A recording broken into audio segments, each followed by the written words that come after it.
This last week, the first trailer for the new HBO Harry Potter TV series released, and we need to talk about it.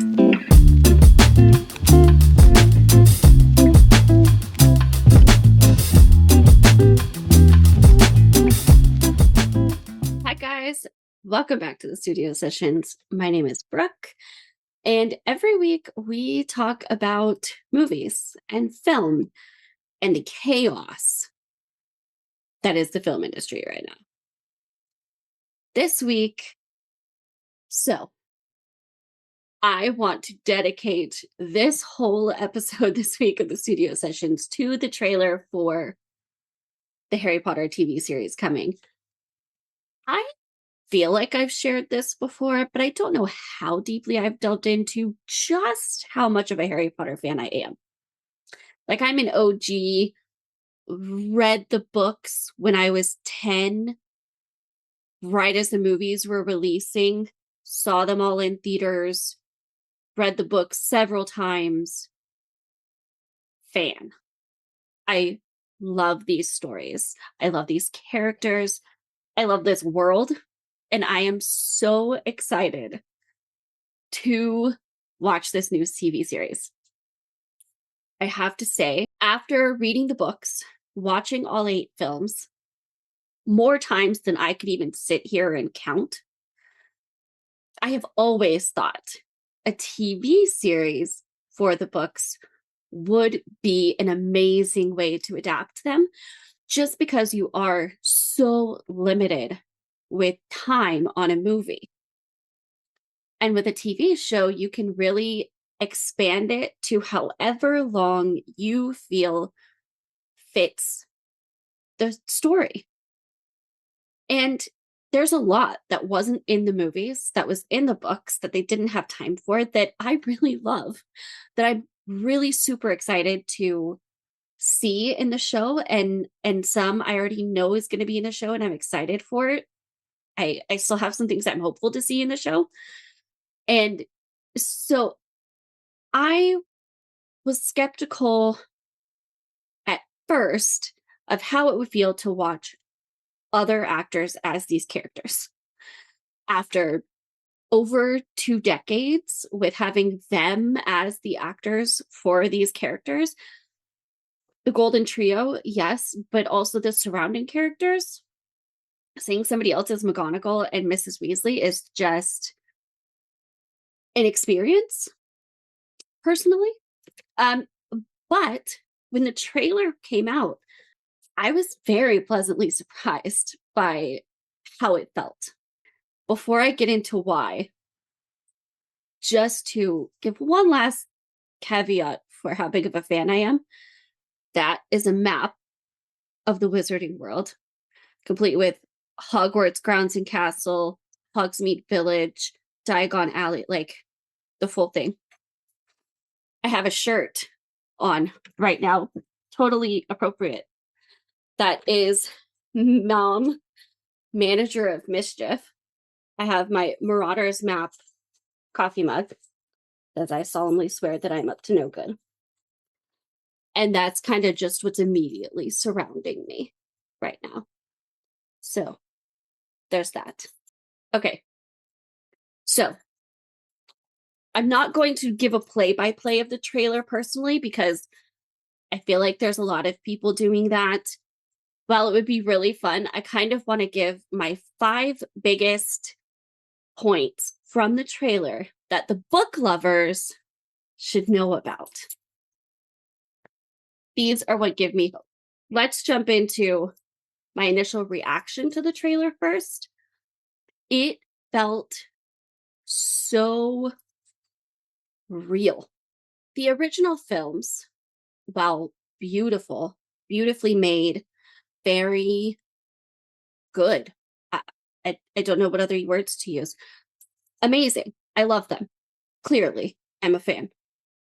They did feel otherworldly. There was a bigger disconnect from the actual world, I feel like, than really is intended from the book.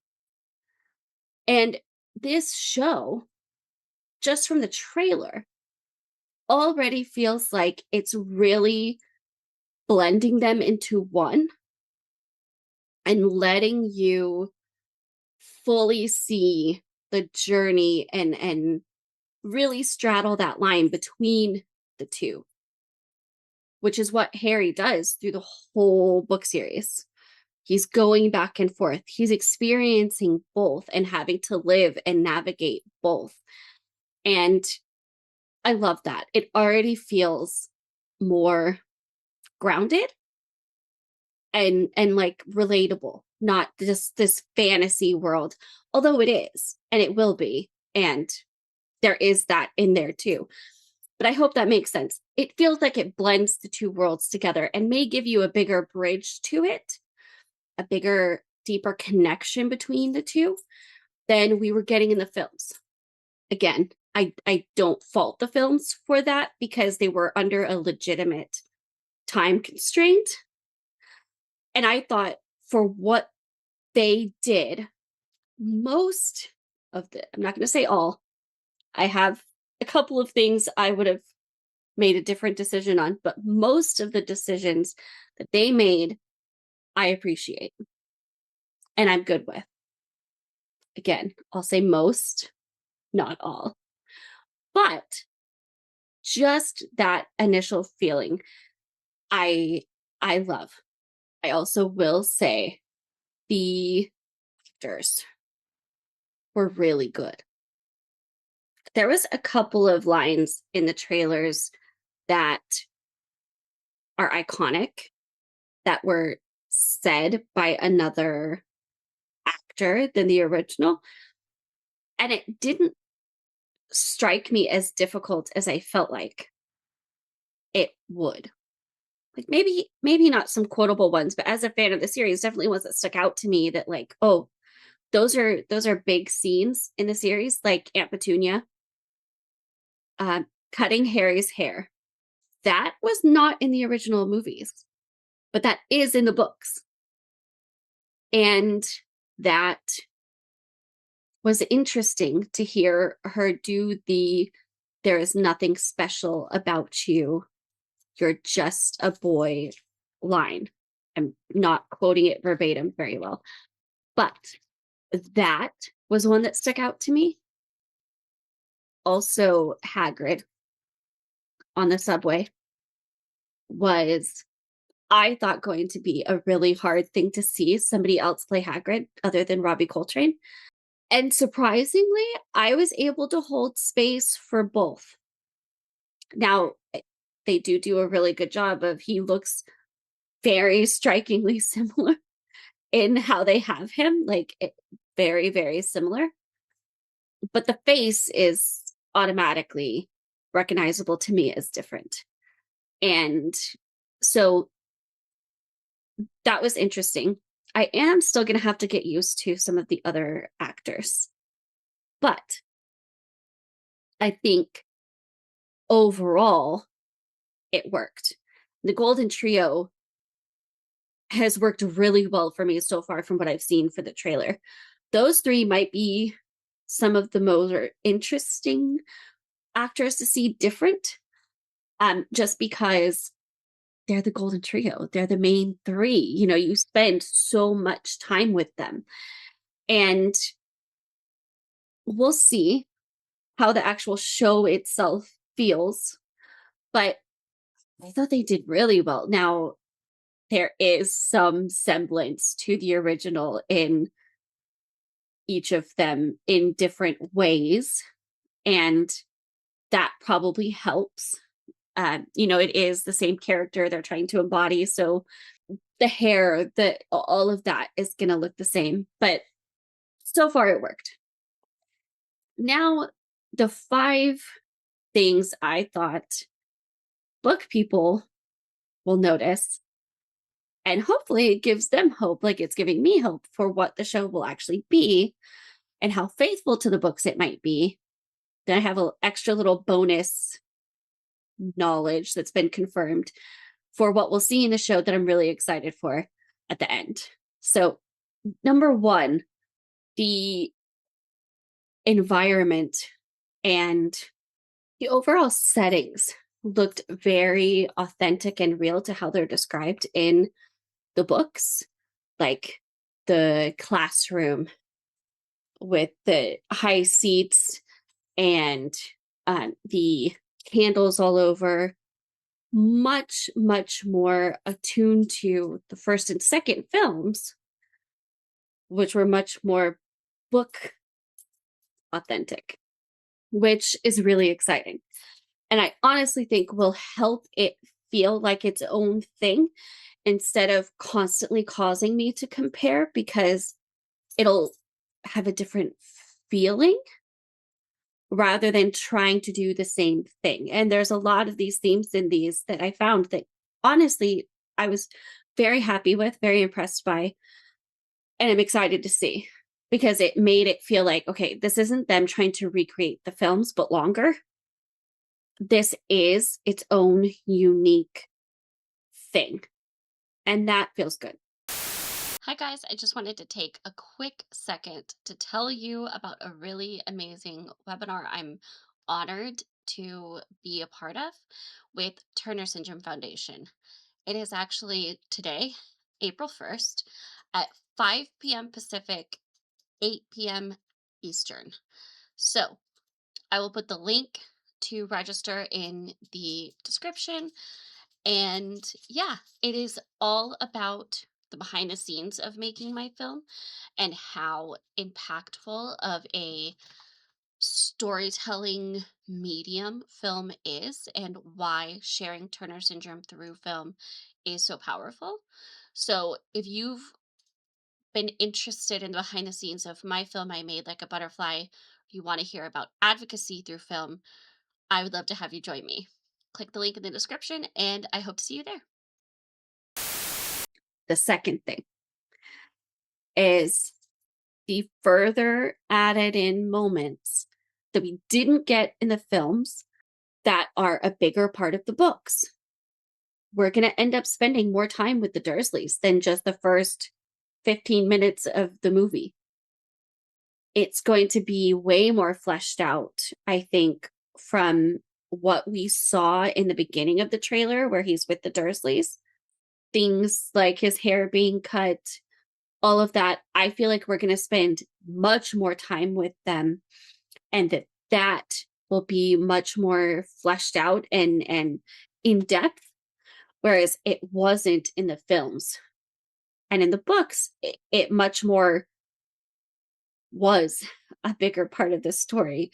There was a serious concern every time he went back to the Dursleys, right? Because there was so much abuse happening. And it was kind of just seeing them, and mostly Vernon, being mean, rather than it fully fleshed out the depth of the difference. I don't know how better to explain it. I feel like it's going to be more in depth. And that gives me hope from all of those scenes that we saw of the beginning with the Dursleys. 3, the scale of things. Looking at the Quidditch scene where they're walking into the pitch, you just see it for a flash, where you see the robes and everything. It looks so good and so much more, again, in depth. And it looks like it's a greater scale, and it'll feel more real. It'll feel more visceral. And I think it will allow for more time actually maybe following the games, rather than like just flashes of, oh, they played Quidditch, and specific scenes where you see them have a dramatic moment in battle within it. I again thought it was also unique, not trying to recreate, but also being very book authentic. The fourth thing is we are getting scenes from Smeldings, the school that Harry and Dudley go to in the beginning, where Harry is horribly bullied and very, very tortured and unhappy by Dudley and his friends. And again, I think it's going to give you more context, more detail of what his life was like before that, and make a bigger connection between the two to have an understanding. And I think that'll be really good. Number 5 that I want to talk about is the name. So I originally thought they were just naming the series Harry Potter, to be honest, because they have said each season will be one book. So it'll be 7 seasons for each book. So I assumed they were just going to have Harry Potter as the name of the series. The title in this trailer, though, is Harry Potter and the Philosopher's Stone, which, if you are a fan, you might know is the actual original title that's like used in every other part of the world but the United States. And ours in the States was actually changed from Philosopher's Stone to Sorcerer's Stone for that first book, right? Like that's just the first book of the series is Harry Potter, and for here in the States, Sorcerer's Stone. For everywhere else, Philosopher's Stone. They are using the original name, not Sorcerer's Stone, Philosopher's Stone, which even more makes me believe they are paying attention to book details and details that the fans who love these stories may care about. And that they are going to try to be as faithful to the books as possible, which will be really interesting to see how that means certain things are fleshed out. But I thought that was super interesting. So my guess now is each season is just going to be named after the book. So like they're saying Harry Potter and the Philosopher's Stone coming Christmas 2026. I had heard no earlier than 2027 for the longest time. So I was so excited to see that. Christmas 2026. And that is the first season. And then I'm guessing it'll be each one is named after the book beyond that. So that'll be interesting. That was a nice touch, though. And now, my final note and some wrap up thoughts for what I'm excited for. My final special bonus little tip that I learned was confirmed is Peeves, the poltergeist, is going to be in the show. I, as a book lover, was very sad Peeves didn't make it into the movies. I think there's some really great scenes with him, and it's just such a funny dynamic. I really enjoyed a lot of those scenes, and so I was very sad Peeves wasn't in the movies. I did also hear, and I want to see it, that there is a director's cut where they did attempt to put Peeves in of the original first movie, but it didn't make the cut. And I am so sad about that. And I want access to that cut. So I want to see it. But I am just excited. Peeves will be in the show. And that is another thing that like just shows me they're paying attention to what the fans are saying they want, I think, as well as trying to be really faithful to the books as much as they possibly can. There's gonna be things that just translate a little different visually. But I think all of that put together gives me a lot of hope for how this is gonna be. And I'm really, really, really excited about it. If you can't tell, I'm really excited about it. I think this will be a really good, fun way to kick off a new, fresh attempt at adapting these stories. And it kind of just makes me want to read the books again before then. I think there's always something new in these stories to find every time I've read them, and that's why I love them. So I got really, really hopeful and excited. I hope you guys did too. If you're a Harry Potter fan, or you saw the trailer and you're just excited for it, let me know in the comments your thoughts and reaction and what you are personally excited for in the trailer to see in the show. I would love to hear. And my recommendation for this week is going to be, if you have not watched the movies, go back and watch them. They're great. There's 8 of them because they split the second book into 2 movies. And they're done really, really well. There's a lot that can be said to have maybe been improved on for the movies, but for the adaptation they were done really well. And so I think a good first step, if you haven't already seen the movies, is to watch the movies or read the books or do both. Either one is good. But I guess my recommendation for this week is just Harry Potter in general. I feel like that tracks and that lines up, and that's good. So that is my recommendation. If you have not read or watched them, give them a try. I think you'll be really glad you did. And I think hopefully it'll make you even more excited for the new series coming Christmas. I can't believe it's that soon. I'm so excited. That is all I have for you guys this week. Let me know your thoughts again, and I will link the trailer if you haven't already watched it and want to see it. I'll link the trailer. I'll talk to you guys next week. Bye. The Studio Sessions is a Butterfly Entertainment production. You can keep up with all of our podcasts, YouTube videos, films, and other projects on our Instagram page. We are at Butterfly Entertainment Group. Thanks for listening.